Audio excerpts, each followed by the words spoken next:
Welcome back to The Explainer. Okay, let's dive right into this.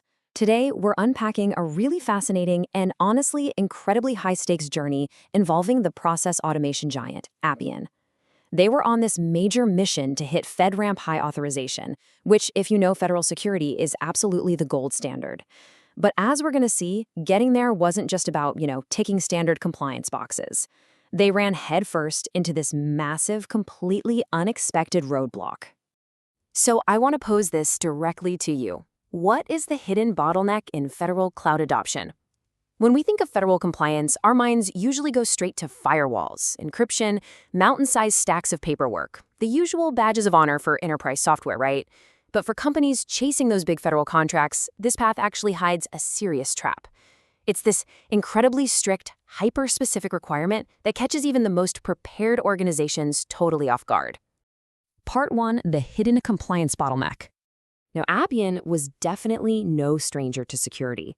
I mean, they actually went into this whole process already armed with over 40 different certifications. They were ready. But then, bam, they hit a wall with something called IAL3.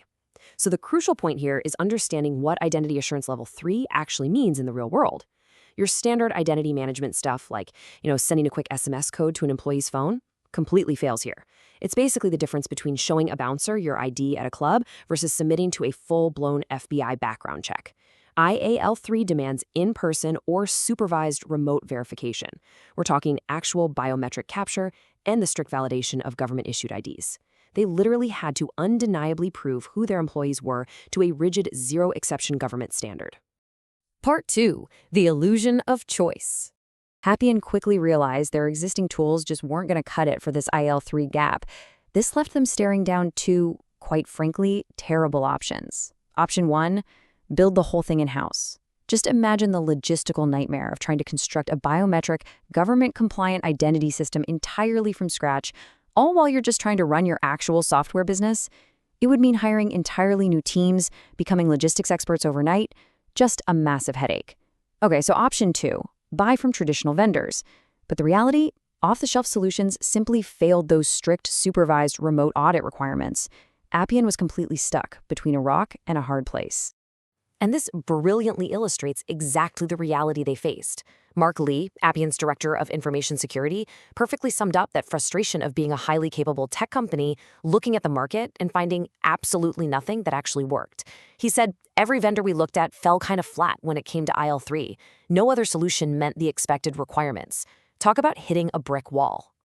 Part 3, the blueprint, a fully managed ecosystem. To escape this trap, Appian realized a quick software patch just wasn't going to do it. They needed a fully managed, purpose-built identity ecosystem.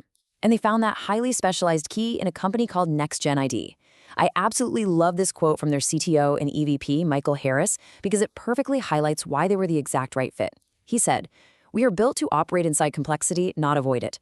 We designed to enhance infrastructure and take responsibility for making identity-proving work reliably in environments where the margin for error is zero." They didn't shy away from those rigid NIST standards. Instead, they took that massive compliance burden completely off Appian's shoulders.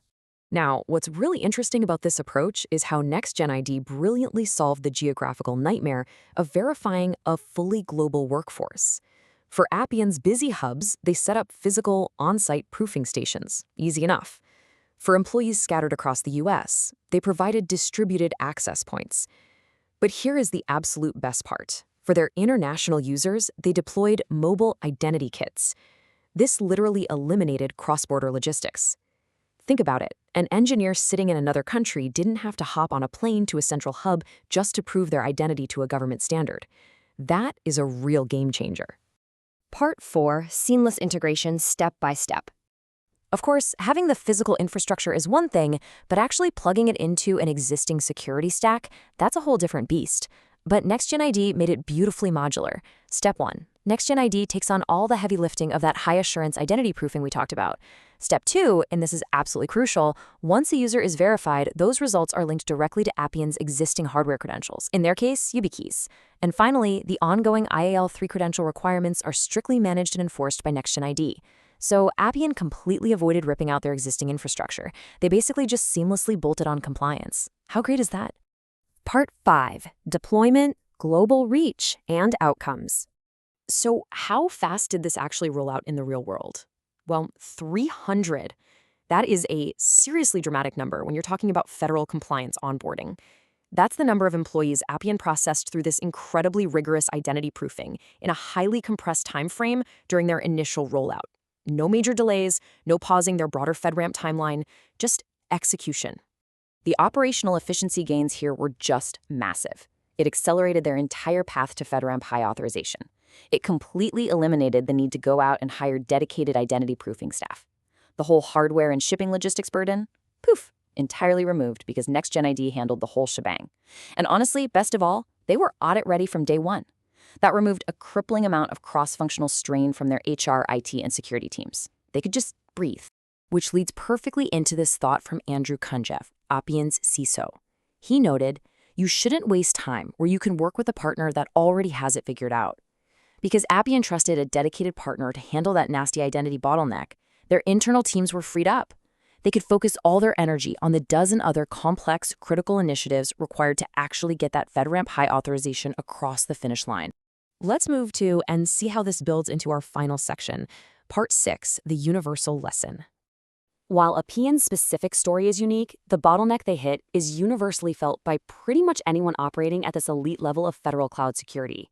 Mohab Marar, the CEO of NextgenID, points this out perfectly. The organizations that get this right aren't building identity proofing from scratch. They're finding partners who've already done the hard work.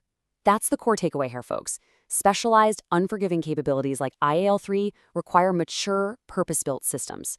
Trying to hack together an ad hoc internal build, you're just asking for massive operational overhead and, frankly, failed audits.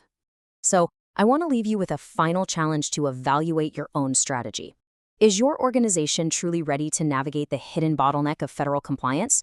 Or are you still trying to build it from scratch? If you're aiming for the very highest levels of security authorization, make absolutely sure you aren't falling into the trap of doing the hard work someone else has already mastered. Thank you so much for joining me for this explainer. It's been a blast, and I look forward to diving into another complex topic with you next time.